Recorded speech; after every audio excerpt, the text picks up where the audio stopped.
Hello बच्चों, once again good morning to all of you and welcome back in the video lectures of Defense Services Academy Shahpur भंडारा। तो बच्चों हम fundamental physics में motion जो हमारी physics की मोस्ट इम्पॉर्टेंट ब्रांच है मैकेनिक्स, उसके कुछ बेसिक फंडामेंटल्स जो टॉपिक्स है जो आपने ऑलरेडी 8, 9, 10 में पढ़े, उसके अलावा कुछ नई चीजें भी हमें सीखना है।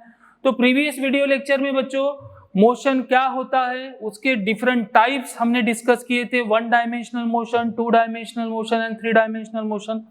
अब उसी तरह मैकेनिक्स मतलब मोशन से रिलेटेड और कुछ बेसिक टर्म हम आज के नए वीडियो लेक्चर्स में डिस्कस करने वाले।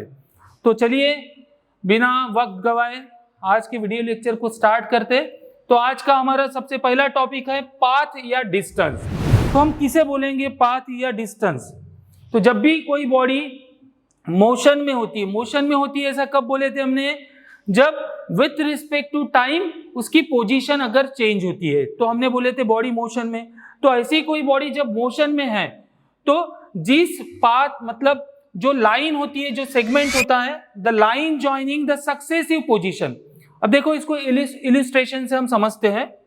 यहां पर देखिए क्या हो रहा है, ये एक बंदा है जो क्या कर रहा है, एक जगह से दूसरे जगह पर ये क्या हो रहा है, पोजीशन चेंज कर रहा है विथ रिस्पेक्ट टू टाइम। इसका मतलब क्या है, ये किसमें है, मोशन में है, मोशन कर रहा है। अब देखो यहां से स्टार्ट किया उसने, फिर यहां से यहां पर आया, फिर यहां से आया। तो हमने इस पर्सन ने जितना भी पोजीशन चेंज किया उस पोजीशन को हमने यहाँ पर उस लाइन सेगमेंट को हमने ज्वाइन कर दिया। तो यहां से उसने स्ट्रेट लाइन पहले मोशन किया 5 किलोमीटर, फिर यहां से थोड़ा टर्न हो गया वो, और फिर उसने और 2 किलोमीटर चल गया। तो कितना टोटल उसने पाथ कवर किया? ये लाइन जो सेगमेंट है इसको हमने ज्वाइन कर दिए, और इसी सेगमेंट को, इसी लेंथ को हम बोलते हैं डिस्टेंस। देखो आगे क्या बोला, the length of the actual path between the initial and final position. यहां से उन्होंने स्टार्ट किया था, है ना, ये इसकी इनिशियल पोजीशन थी, और यहां से यहां तक के पहुंचे फाइनल पोजीशन। तो एक्चुअल कितना डिस्टेंस, एक्चुअल कितनी पाथ उसने ट्रैवल किया, उस पाथ को इनिशियल टू फाइनल जो पोजीशन है उसी को हम कहते हैं डिस्टेंस। तो जो एक्चुअल कोई भी रास्ते से यहां पहुंचने के लिए उसको कोई भी रास्ता वो ट्रैवल कर सकता है, इधर से भी जा सकता है, इधर से भी जा सकता है। तो जिस पाथ के अलोंग वो जाएगा वो जो भी पाथ है उस पाथ को ही हम कहेंगे distance. So length of the actual path between the initial and final position gives the distance traveled by the body। और distance क्या है, एक स्केलर क्वांटिटी होती है। आगे हम पढ़ने वाले आने वाले स्लाइड्स में स्केलर क्वांटिटी और वेक्टर क्वांटिटी, जैसे हम फिजिकल क्वांटिटी को 2 बेसिक क्वांटिटी में डिवाइड करते हैं। क्लास 11 का हमारा पहला जो चैप्टर है यूनिट्स एंड मेजरमेंट में, वहां पे हम पढ़ेंगे कि फंडामेंटल और डिराइव्ड क्वांटिटी। उसी तरह हम फिजिकल क्वांटिटी मतलब फिजिक्स में हम किसकी स्टडी करने वाले हैं, जिन क्वांटिटीज का हम मेजरमेंट कर सकते हैं, जिनको हम नंबर्स में काउंट कर सकते हैं, उन सभी क्वांटिटी को बोलेंगे बच्चों हम फिजिकल क्वांटिटी। और उन फिजिकल क्वांटिटी को हम 2 टर्म में, 2 कैटेगरी में डिवाइड करते हैं, that is scalar quantity and vector quantity. तो डिस्टेंस एक स्केलर क्वांटिटी है। अब आपके दिमाग में वही सवाल आ रहा होंगे, सर स्केलर कब बोलेंगे, वेक्टर कब बोलेंगे? तो आगे पढ़ते हैं, सबसे पहले डिस्टेंस क्या होता है वो समझ लेते। तो यहाँ पे ये इनिशियल पोजीशन थी, ये फाइनल पोजीशन थी, और टोटल जो भी यहाँ पे पाथ हमें मिली वो डिस्टेंस हम उसको बोलेंगे total distance, that is 5 kilometre plus 2 kilometre, मतलब टोटल डिस्टेंस कितना ट्रेवल किया इज 7 किलोमीटर। उसी तरह और एक नेक्स्ट इलस्ट्रेशन से हम देखते हैं कि देखिए यहां से ये हमारी इनिशियल पाथ थी पर्सन की, यहां से यहां तक के पहुंचा, फिर से वो वापस आ गया। अब टोटल डिस्टेंस कितना ट्रेवल किया, पहले यहां से यहां गया 5 किलोमीटर, फिर इस फाइनल पोजीशन से फिर से इनिशियल पोजीशन पे आएगा, फिर से 5 किलोमीटर उसने ट्रैवल किया। तो टोटल डिस्टेंस कितना ट्रैवल किया, total distance travel by the object is 10 kilometre. समझ में आ रहा? तो डिस्टेंस मतलब सिंपल है, इनिशियल और फाइनल पोजीशन के बीच की जो एक्चुअल पाथ है उस एक्चुअल पाथ को ही बोलेंगे हम डिस्टेंस। समझ में आया?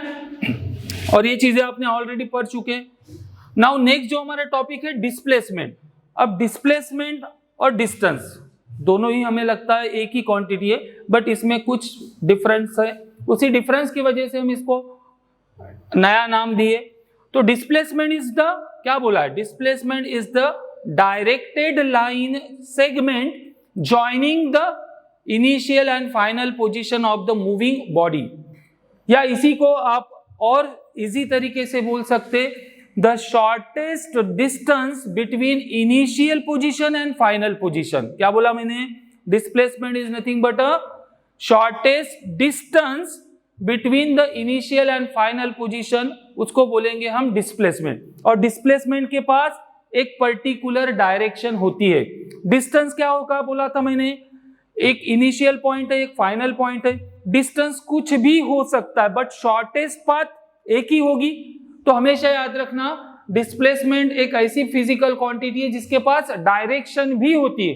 विदाउट डायरेक्शन हम डिस्प्लेसमेंट को नहीं डिफाइन कर सकते, इसलिए जिस क्वांटिटी के पास बच्चों डायरेक्शन होती है उसको वेक्टर क्वांटिटी बोला जाता है। सो इसीलिए डिस्प्लेसमेंट को बोला गया है वेक्टर क्वांटिटी। अब इसको भी एक इलस्ट्रेशन से हम समझते हैं यहाँ पर कि डिस्प्लेसमेंट कैसा काउंट किया जाएगा। जैसे ये पर्सन है, ये बॉडी है, यहां से उन्होंने स्टार्ट किया, यहां से यहां तक के 5 किलोमीटर डिस्टेंस ट्रेवल किया, फिर यहां से इधर 90 डिग्री से बेंड होने के बाद 3 किलोमीटर डिस्टेंस ट्रेवल किया। अब यहां पे टोटल डिस्टेंस कितना हो गया, 5 kilometre plus 3 kilometre, that is 8 kilometre. But अगर डिस्प्लेसमेंट की बात करेंगे तो मुझे बताओ, इस इनिशियल पोजीशन से फाइनल पोजीशन पे पहुंचने के लिए हम डायरेक्ट भी तो जा सकते थे ऐसे, और वही क्या था हमारा straight line path which is the shortest distance. So इस केस में हमारा जो डिस्टेंस है इनिशियल टू फाइनल पोजीशन का वो 8 किलोमीटर है, बट डिस्प्लेसमेंट की अगर बात करेंगे तो डिस्प्लेसमेंट ये होगा हमारा, this is the shortest path between initial position and final position. तो इस डिस्प्लेसमेंट को हम कैलकुलेट कर सकते हैं बाय यूजिंग पाइथागोरस थ्योरम। देखो यहाँ पर एक 5 किलोमीटर एक लाइन बन गई, फिर उसको परपेंडिकुलर एक 3 किलोमीटर है, तो ये क्या है, एक राइट एंगल ट्रायंगल बन रहा है। तो by using Pythagoras theorem, hypotenuse का square is equal to sum of square of two sides होता है, तो उसका कैलकुलेशन करके हम जो डिस्प्लेसमेंट है एक्चुअल में वो कितना होगा, इस ये जो लाइन दिख रही है ना स्ट्रेट लाइन, वो 6.57 किलोमीटर। तो इनिशियल और फाइनल पोजीशन का this is the shortest distance, इसीलिए हम इसको बोलते हैं डिस्प्लेसमेंट। इस इनिशियल टू फाइनल पोजीशन पे पहुंचने के लिए रास्ते बहुत सारे हो सकते हैं। ये एक जैसी पाथ बताया, ये एक पाथ हो गई, ये यहां से ऐसे घूम के और एक आ सकते हैं, बट जो शॉर्टेस्ट पाथ रहेंगी बच्चों वो सिर्फ और सिर्फ एक ही रहेंगी, और उसी शॉर्टेस्ट पाथ को क्या कहेंगे हम, बोलिए, डिस्प्लेसमेंट। और एक इलस्ट्रेशन से इसको हम समझते हैं, जैसे यहाँ पे इनिशियल पॉइंट है हमारा, यहां से इस पर्सन ने चलना शुरू किया स्ट्रेट लाइन में, यहाँ पे फाइनल पोजीशन, फिर फाइनल पोजीशन से फिर से 5 किलोमीटर पीछे आया। क्या हुआ दिखा, पहले क्या किया, इनिशियल से फाइनल पोजीशन की तरफ 5 किलोमीटर का distance straight line path follow किया, फिर वो 5 किलोमीटर से फिर से वो रिटर्न आया उतना ही डिस्टेंस। मतलब क्या हुआ, इसकी इनिशियल पोजीशन, इनिशियल पॉइंट और फाइनल पॉइंट दोनों ही क्या है, सेम है। और हमने डिस्प्लेसमेंट मतलब क्या बोला, इनिशियल और फाइनल पोजीशन को जो शॉर्टेस्ट डिस्टेंस है उसी को बोलते हैं displacement.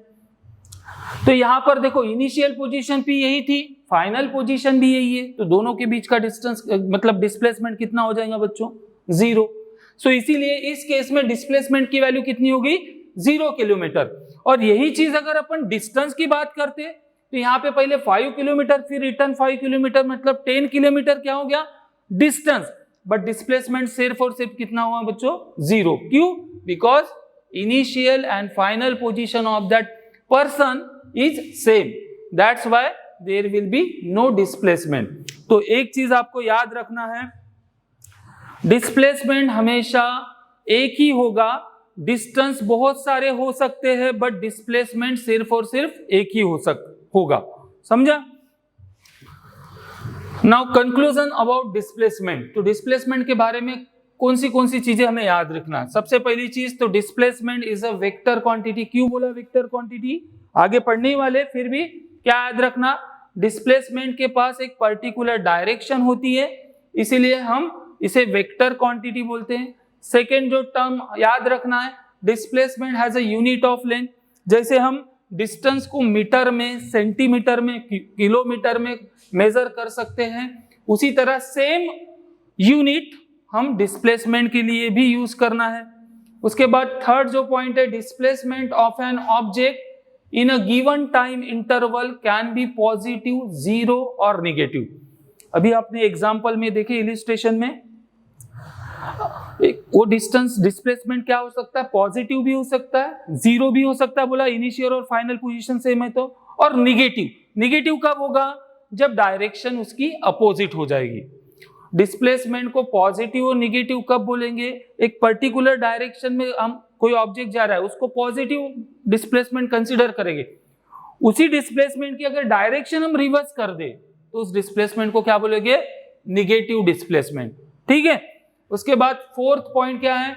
The actual distance travel by an object in a given time interval can be equal to और greater than the magnitude of displacement. मतलब इनिशियल और फाइनल पोजीशन पे पहुंचने के लिए जो एक्चुअल पाथ ट्रैवल करेगा जो भी बॉडी या पर्सन है, वो क्या हो सकता है? बोलता है in a given time interval will be equal और greater than the magnitude of the displacement. जैसे मैंने बताया, डिस्प्लेसमेंट वहां पे कितना था? जो हम पहले 5 किलोमीटर गए थे, यहां पर पहले हम 5 किलोमीटर गए थे, यहां देखिए पहले 5 किलोमीटर, फिर इधर राइट एंगल से 3 किलोमीटर, तो डिस्प्लेसमेंट यहाँ पे सिर्फ कितना हो रहा था? 6.57। तो देखिए बच्चों, इस इलिस्ट्रेशन में ये इनिशियल पाथ से पहले 5 किलोमीटर ट्रैवल किया, फिर राइट एंगल ट्रायंगल में टर्न होके 3 किलोमीटर, तो डिस्टेंस एक्चुअली कितना ट्रैवल किया इनिशियल टू फाइनल पाथ के बीच में? 8 किलोमीटर। और डिस्प्लेसमेंट कितना आ रहा है? 6.57 किलोमीटर। तो इसीलिए बोला है कि जो एक्चुअल पाथ ट्रैवल करता है ऑब्जेक्ट, उसका जो डिस्टेंस है वो डिस्प्लेसमेंट इतना ही हो सकता है। अगर ऐसा सीधा जाए तो यही हमारा डिस्टेंस भी होगा और यही हमारा डिस्प्लेसमेंट भी होगा, या फिर कोई दूसरे पाथ से जाता है तो उसका डिस्टेंस भी डिस्प्लेसमेंट से ज्यादा भी हो सकता है। वही चीज हमें वहां पे समझाया गया था। ठीक है। The actual distance travel by an object in a given time interval can be equal और greater than the magnitude of the displacement. Displacement से कभी भी कम नहीं हो सकता, क्योंकि डिस्प्लेसमेंट हमेशा कौन सा डिस्टेंस है बच्चों? शॉर्टेस्ट। तो डिस्टेंस की वैल्यू डिस्प्लेसमेंट के बराबर हो सकती है या डिस्प्लेसमेंट से ज्यादा हो सकती है, बट डिस्प्लेसमेंट से कम कभी भी नहीं होगी। नेक्स्ट क्या पॉइंट बोल रहा है? The displacement of an object between the 2 point does not tell exactly how object actually move between those point. मतलब डिस्प्लेसमेंट की जो वैल्यू है, जो भी हम डिस्प्लेसमेंट मेजर करते हैं बिटवीन द 2 पॉइंट, एग्जैक्टली वो किस पाथ से ट्रैवल किया, इसके बारे में हमें वहां से इंफॉर्मेशन नहीं मिलती है। नेक्स्ट क्या है? Point number 6, the displacement of a particle between the 2 points is unequal path which can take a particle from its initial to final position। क्या बोल रहा है? फिर से एक बार समझिए। Displacement of a particle between 2 points is a unique path. मतलब 2 point के बीच के जो डिस्प्लेसमेंट होता है, जैसे एक पॉइंट हो गया, दूसरा पॉइंट ए और बी, तो डिस्प्लेसमेंट सिर्फ और सिर्फ ये शॉर्टेस्ट पाथ ही हो सकती है, इसके अलावा कोई दूसरी पाथ डिस्प्लेसमेंट नहीं हो सकता। इसीलिए क्या बोला है? Displacement between 2 points is a unique, इसके अलावा कोई दूसरी नहीं, unique path which can take a particle from initial to final position, जो पार्टिकल को इनिशियल से फाइनल पोजीशन पे पहुंचाएगी। एंड द लास्ट वन क्या बोल रहा है? The displacement of an object is not affected due to the shift in the origin of the position axis। अगर जो हमारी पोजीशन एक्सिस होती है जिसमें हम मेजरमेंट करते हैं, उसके शिफ्ट होने से डिस्प्लेसमेंट के वैल्यू के ऊपर कोई फर्क नहीं गिरेगा। ठीक है। अब आगे की टर्म पढ़ते हैं। जैसे मैंने आपको बोला था स्केलर और वेक्टर दो चीजें हमें बार बार आई थी, और आप 11th और 12th के फिजिक्स में लगभग 1000 फिजिकल क्वांटिटीज पढ़ने वाले। लेंथ, मास, टाइम, टेम्परेचर, इलेक्ट्रिक करंट, ये सब क्या है? फिजिकल क्वांटिटी, जिनका हम मेजरमेंट कर सकते हैं, जिसको हम नंबर में काउंट कर सकते हैं, इनका पर्टिकुलर यूनिट होता है। ये सभी क्या है? फिजिकल। तो आप लगभग 500 से 1000 फिजिकल क्वांटिटी 11th और 12th में पढ़ने वाले, 500 से 1000 फॉर्मूले पढ़ने वाले। अब इन सभी फिजिकल क्वांटिटी को हम दो कैटेगरी में डिवाइड करने वाले, स्केलर क्वांटिटी और वेक्टर क्वांटिटी। तो वेरी स्मॉल टाइम में मैं आपको एकदम बढ़िया से कॉन्सेप्ट समझा देता हूं। देखिए, स्केलर क्वांटिटी मतलब क्या बोला है? Scalar quantity is a physical quantity which has a magnitude only. जैसे हम किसी कपड़े के दुकान में गए, हमने बोले उसको कि मुझे 5 मीटर कपड़ा दो, किलोमीटर ज्यादा ही बड़ा हो जाएगा, ठीक है, 5 मीटर कपड़ा दो बोला। तो देखिए यहां पे देखिए, ये लेंथ मतलब क्या है? एक फिजिकल क्वांटिटी है। इसको रिप्रेजेंट करने के लिए देखो मैंने बच्चों क्या यूज किया हूं? एक नंबर यूज किया हूं, है ना, और उसका एक यूनिट। तो फिजिकल क्वांटिटी का हमेशा रिप्रेजेंटेशन कैसे करते हैं? एक नंबर और उसका एक यूनिट होता है। तो इसको क्या कहते हैं हम? उस फिजिकल क्वांटिटी का मैग्नीट्यूड, ठीक है। तो जिस फिजिकल क्वांटिटी को समझने के लिए हमें सिर्फ मैग्नीट्यूड की जरूरत गिरती है, उस फिजिकल क्वांटिटी को हम बोलते हैं स्केलर क्वांटिटी। इसमें हमें कुछ डायरेक्शन बताना पड़ा क्या? जैसे आप किराना दुकान में गए, ग्रोसरी शॉप में 5 kg शुगर दो, तो वो पूछेगा क्या कि कौन से डायरेक्शन से 5 kg शुगर दो? नहीं, उसको पता है 1 kg का एक इतना होता है पर्टिकुलर एक, तो 5 kg मतलब मुझे इसके 5 टाइम्स देना है। तो वहां पे डायरेक्शन की कोई जरूरत नहीं, उसको 5 kg बोला तो समझ गया वो। 5 मीटर 10 मीटर कपड़ा दो बोला, उसको पता है उसके पास 1 मीटर की स्केल है, उसके 5 टाइम्स वो मेजर कर देगा। तो यहाँ पे कुछ ऐसी फिजिकल क्वांटिटी होती है बच्चों, जिनको हमें पूरी तरह से समझने के लिए डायरेक्शन की जरूरत नहीं गिरती, सिर्फ और सिर्फ किसकी जरूरत गिरती है? एक नंबर और उसका यूनिट, और इसी को कहा जाता है उस फिजिकल क्वांटिटी का मैग्नीट्यूड। समझ में आया? तो जितनी भी फिजिकल क्वांटिटीज है जिसके पास सिर्फ और सिर्फ मैग्नीट्यूड ही होता है, scalar quantity is a physical quantity which has a magnitude only, उन सभी फिजिकल क्वांटिटीज को कहेंगे हम आज से स्केलर क्वांटिटी। तो फॉर एग्जांपल लेंथ हो गई, मास हो गया, टाइम कितने बजे? 5 बजे, 5 AM 10 AM। हम पूछते क्या कौन से डायरेक्शन से बजे? नहीं, तो यहां पे भी डायरेक्शन की जरूरत नहीं। स्पीड, गाड़ी की स्पीड कितनी है? 50 किलोमीटर, 60 किलोमीटर, कौन से डायरेक्शन से है? ये भी कभी नहीं पूछा जाता। एनर्जी हो गया, वर्क डन हो गया, कितना काम किया, कितनी एनर्जी है, हम बोलेंगे 50 जूल, 100 जूल, उसका नंबर बताएंगे, एक यूनिट बताएंगे। बट हमें उसको समझाने के लिए बच्चों डायरेक्शन की जरूरत नहीं गिरती। तो ये सभी फिजिकल क्वांटिटीज को क्या कहेंगे हम? स्केलर। अब आती है दूसरी क्वांटिटी, वेक्टर क्वांटिटी। क्या होती है? ऐसी फिजिकल क्वांटिटी जिसको समझने के लिए जिसके पास मैग्नीट्यूड तो होगा ही, उसके साथ डायरेक्शन भी होनी चाहिए, क्योंकि विदाउट डायरेक्शन हम इन फिजिकल क्वांटिटी को पूरी तरह से एक्सप्लेन नहीं कर सकते।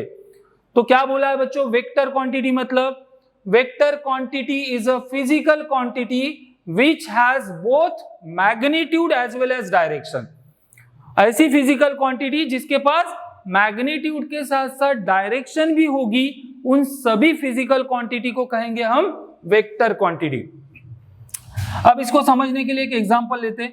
सपोज मेरे पास एक कोई बॉल है, ठीक है, इस बॉल के ऊपर मैंने सपोज 10 न्यूटन का फोर्स लगाया, ठीक है, इस बॉल के ऊपर मैंने कितना फोर्स लगा रहा हूं? 10 न्यूटन का फोर्स लगा रहा हूं। तो मुझे बताइए ये बॉल राइट में जाएगा, लेफ्ट में जाएगा, अप जाएगा या डाउन जाएगा? सोचिए थोड़ा सा। तो आपके दिमाग में क्या क्वेश्चन आना चाहिए? सर हम 10 न्यूटन का फोर्स तो लगा रहे हैं, बट किस डायरेक्शन से लगा रहे? सही है, समझ रहा है मैं क्या बोल रहा हूं? हम 10 न्यूटन का फोर्स तो लगा रहे हैं, बट हम जिस डायरेक्शन से लगाएंगे उसके ऊपर डिपेंड रहेगा ये बॉल कहां जाएगा।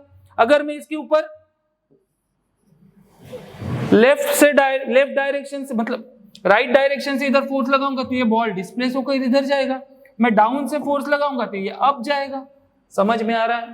तो देखिए कितना फोर्स लगा रहे हैं, उसका मैग्नीट्यूड 10 न्यूटन, ये तो जरूरी है ही, बट किस डायरेक्शन से ये फोर्स लग रहा है ये भी हमें पता होना जरूरी है।